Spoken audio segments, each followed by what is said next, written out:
川普宣布最新6代机 F-47将面世。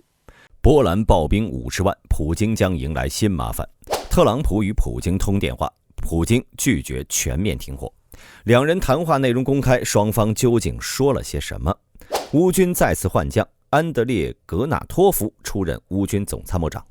288票通过，法国冻结俄罗斯财产。精彩资讯马上开始。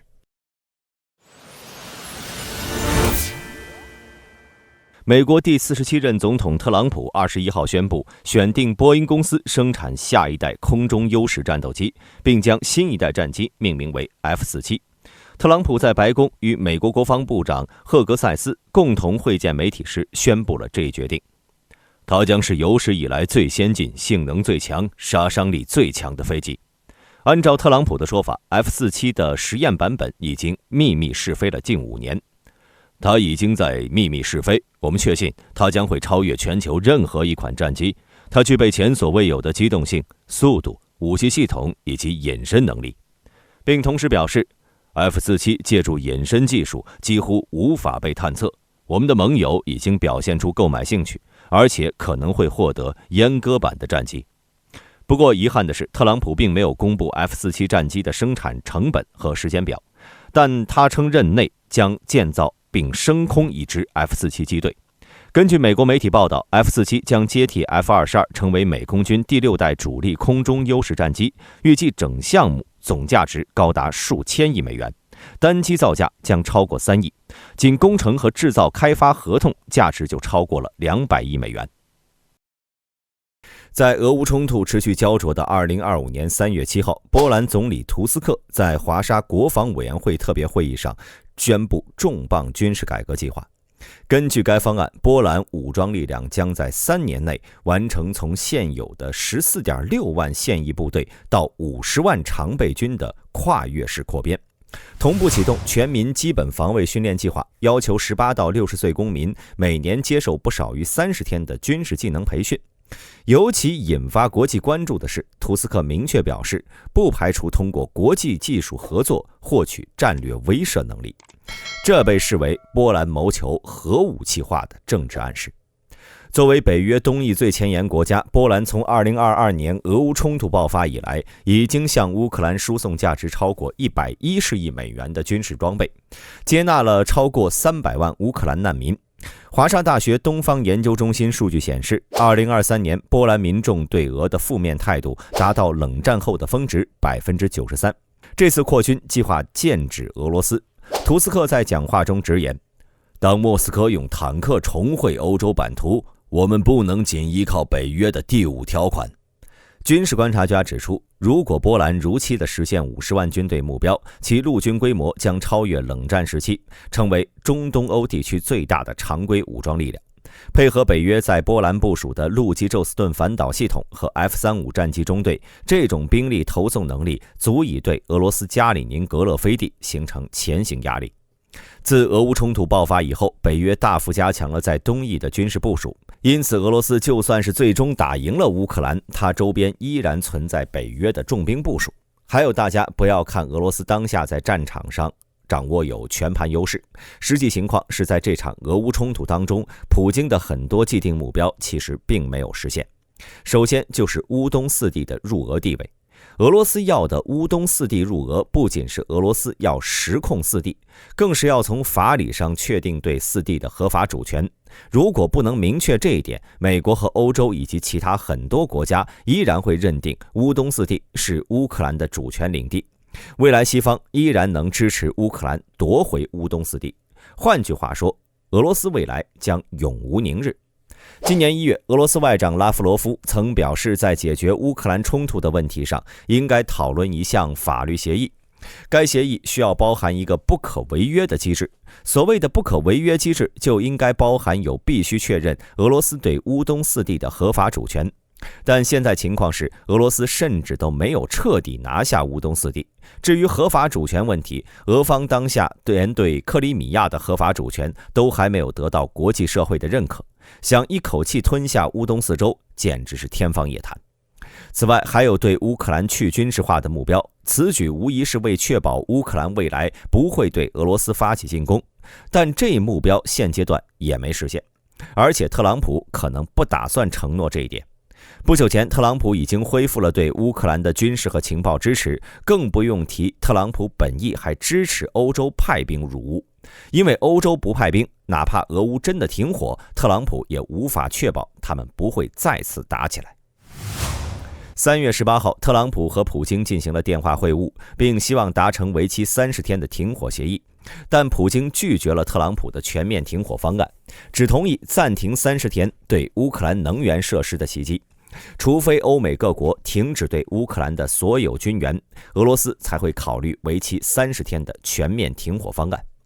此外，普京还提到，希望乌克兰方面达成以175对175交换被俘人员，俄方也将移交正在俄罗斯医疗机构接受治疗的23名乌克兰重伤军人。乌克兰总统泽连斯基说，基辅将支持美国提出的停止能源和基础设施打击建议，但必须要与特朗普对话，了解美俄之间交涉的更多细节。如今，俄乌战争已经持续3年多，乌克兰的能源设施多次遭到俄军的大规模空袭。华盛顿早前提出的一项为期30天的临时停火方案，基辅表示愿意接受，但还需要莫斯科同意才能执行。那么我们接下来就详细聊聊特朗普和普京在这场通话中究竟都谈了些什么内容。根据第三方媒体的报道，双方的谈话可以列为以下6条：一、俄乌将交换175名被俘人员；二、俄乌30天内不攻击对方的能源基础设施提议；三、俄乌停火的关键前提是停止对乌军援；四、俄方若称乌军投降将给予人道待遇；五、俄军同意就黑海航运安全倡议开始谈判；六、美俄将加强合作和全球安全协作。我们一条一条来分析啊。首先，第一条，双方打算交换175名俘虏。大兵前面也提到过这个事儿，就不再赘述了。简单说一下，就是普京向特朗普通报，将在3月19号与乌方互换175名被俘人员。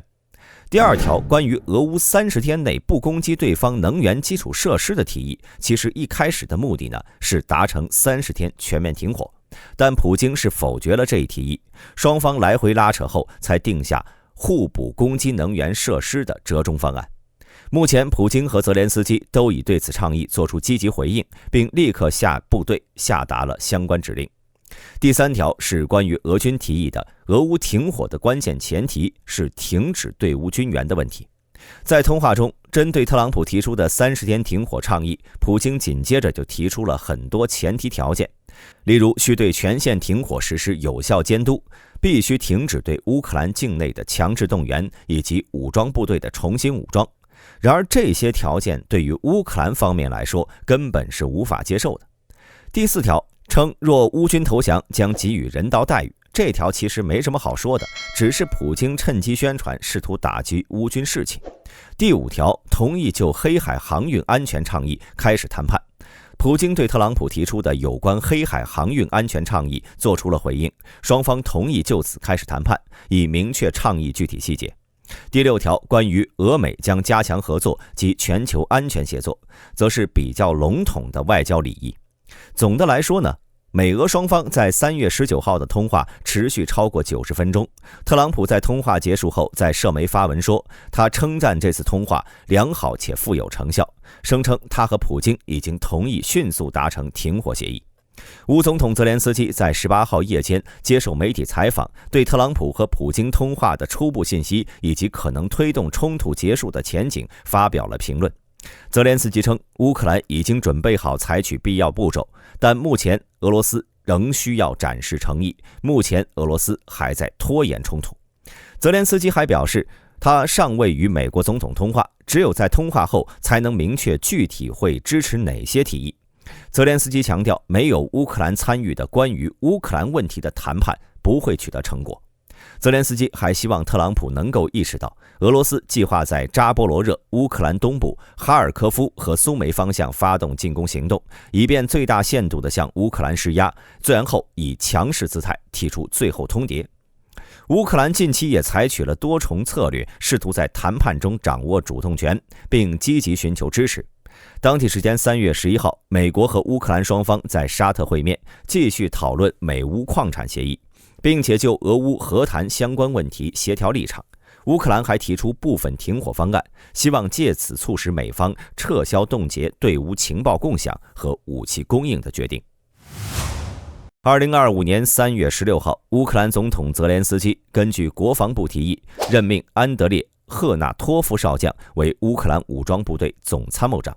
事实上，他成为继总司令亚历山大·希尔斯基之后，乌克兰武装部队第2位高层领导人。前任的乌军总参谋长阿纳托利·巴吉列维奇中将则被解除职务，并且任命为国防部监察长。国防部长鲁斯泰姆·乌梅罗夫曾评价伊格纳托夫，他拥有超过27年的军事经验，曾指挥过海军陆战队旅、东方作战司令部队以及乌克兰武装部队联合部队。总参谋部表示，伊格纳托夫的任务是提高武装部队的垂直管理效率，特别是在重组和实施军团结构的过程中，他还必须将战斗经验运用到部队的规划和管理中。安德烈·伊格纳托夫毕业于哈尔科夫坦克学校，但他的整个职业生涯都与海军陆战队有关。他是那些在占领期间没有离开克里米亚的海军陆战队员之一。几年后，他成为参谋长，随后担任第36海豹突击旅的指挥官。全面战争期间，他指挥了尼古拉耶夫的防御，并作为南方作战指挥部参谋长，负责2022年秋季赫尔松地区的成功反攻。次年春天，他在当时的陆军司令谢尔斯基的领导下指挥了巴赫穆特保卫战。这次防御行动导致俄罗斯私人军事公司瓦格纳事实上的破产，该公司在巴赫穆特遭受了重大损失。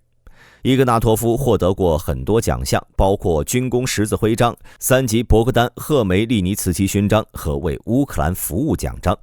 2024年夏天，伊格纳托夫在新的职位上接受了杂志的采访，然后他回答了对于他来说什么是胜利和战争的公平结束的问题。对我来说，胜利意味着俄罗斯联邦作为侵略者的投降，意味着国际社会承认该国军事政治领导人所推行的变态犯罪政策，意味着国际法庭将做出有利于乌克兰的裁决，并做出公正的判决。这就是我个人对胜利的看法。近期，法国国民议会以288票赞成、54票反对的结果，通过了一项支持乌克兰的决议，呼吁欧盟没收俄罗斯被冻结资产，用于支持乌克兰重建。这是俄乌经过长达3年多激战过后，欧洲所亮出的最大底牌。俄乌冲突爆发后，整个西方火速冻结了俄罗斯约3000亿美元的境外资产，其中2000亿欧是被欧盟冻结的。这也是因为境外资产被冻结，导致俄乌冲突爆发后，俄罗斯难以偿还到期的部分外部债务，被迫成了违约国。那么，如果欧盟真的决定没收这2000亿欧，2024年俄罗斯政府财政收入55.6万亿卢布，相当于5387亿美元。所以这次欧盟出手就要没收俄罗斯政府近半年的财政收入。更重要的是，此事很可能会打断俄乌停火的进程。有匿名法国官员透露，这次会议没有美国参与，但除去欧洲和北约国家外，还包括了一些远程参与的亚洲和大洋洲国家。由此看来，法国似乎准备与同样有派兵意愿的英国一起抛开美国，组建一支乌克兰维和军。但俄罗斯方面早已表态，强调不能接受北约国家在乌克兰的任何军事存在，称一旦其他国家在乌克兰派兵，俄罗斯会做出回应。因此，法国召集了30多国协商对乌克兰派兵此事，无疑触动了俄罗斯敏感的神经。其实这事儿背后的逻辑不难理解，法国议会自然是想着怎么支持乌克兰，怎么在国际上刷存在感，但财政部长得考虑实际利益。再说说欧盟这边，他们可是制裁俄罗斯的主力军，已经推出了15轮制裁措施了，据说第16轮也在酝酿中。去年10月，7国集团领导人就以俄罗斯被冻结资产所产生的收益作为抵押，向乌克兰提供了500亿美元贷款，达成共识。今年1月，乌克兰财政部说，已收到了欧盟以俄罗斯被冻结资产收益作为抵押的首批30亿欧元贷款。俄方多次强调，根据国际法，西方政府对俄方资产的任何扣押都是盗窃行径，损害自身信用。其实大家可以发现从7国联军密谋入乌到法国国民议会通过决议要没收俄罗斯财产，很可能都是欧洲故意为难普京。如果普京接受，则表明普京没有底牌，欧洲和乌克兰就敢在谈判桌上施压普京。如果普京不接受，那么在特朗普眼中，拒绝停火的也是俄罗斯，那到时特朗普也只能选择支持乌克兰继续作战。好了，以上就是本期视频的全部内容，我是大兵，我们下期再见。